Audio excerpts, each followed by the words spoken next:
Patrick, before we let you go, is 13 now your favorite number as well?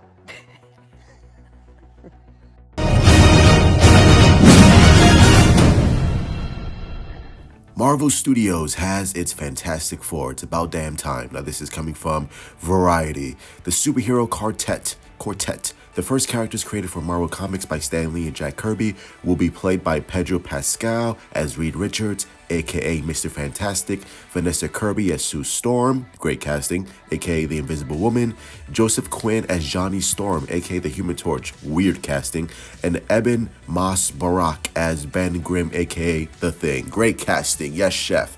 As part of the casting announcement, Disney has swapped the release dates of the Fantastic Four, now set for July 25th, 2025. Competition for Superman Legacy. Let's go, baby! I'ma beat you. I'ma beat you. I'ma beat you.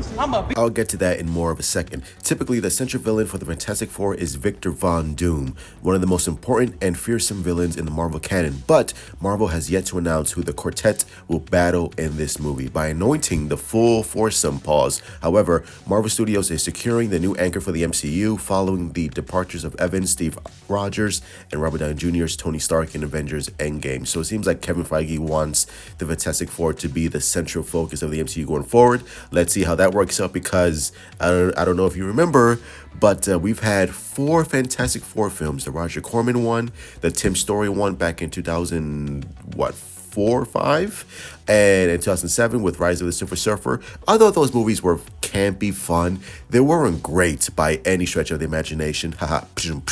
But they were fine. And then you had the Fan4Stick. Oh my God, that movie was atrocious.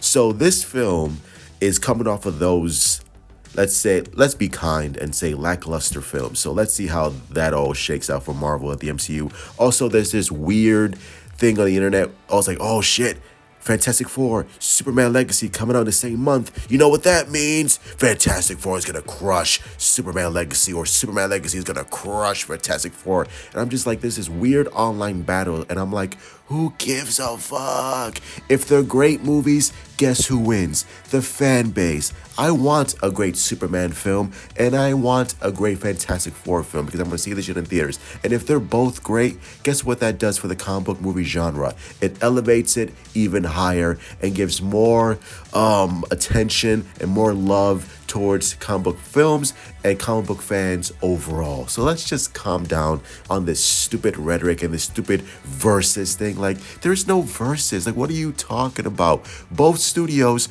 are going to win with lots and lots of money if they're good. And fans are going to be happy either way. If you're a DC fan, you'll be happy Superman Legacy is great. If you're a Marvel fan, you'll be happy Fantastic Four is great. So shut up. Also, a weird nitpick, but let me know how you guys feel. But do these guys feel like a family? Like, Pedro Pascal is Latin as shit. Vanessa Kirby is as white as snow. Eddie from Stranger Things is weird casting. I don't see him as Johnny Storm at all. And Eben Moss-Barack, great casting for the Thing, and Ben Grimm.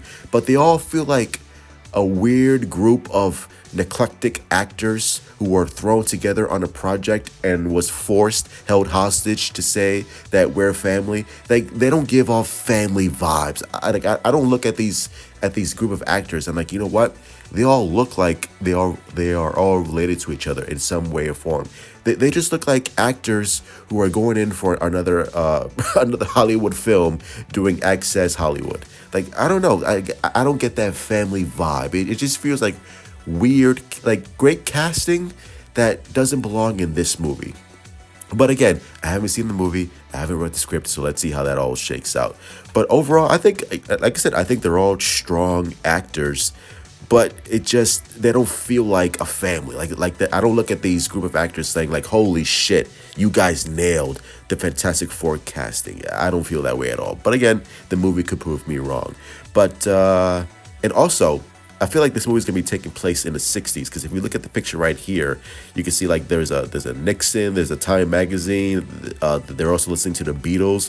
So if this film is a period piece, I think that would be really interesting to see if that could all play into the whole MCU and the multiverse angle of it. So I don't know, we'll see how it goes. But again, Fantastic Four casting Pretty cool. So that's going to be it. Hit like, subscribe, follow me on Twitter, Instagram, Discord, TikTok. This is Ashley. Let me know in the comments below. What do you think of all this news? And as always, truth out. How about that D, baby?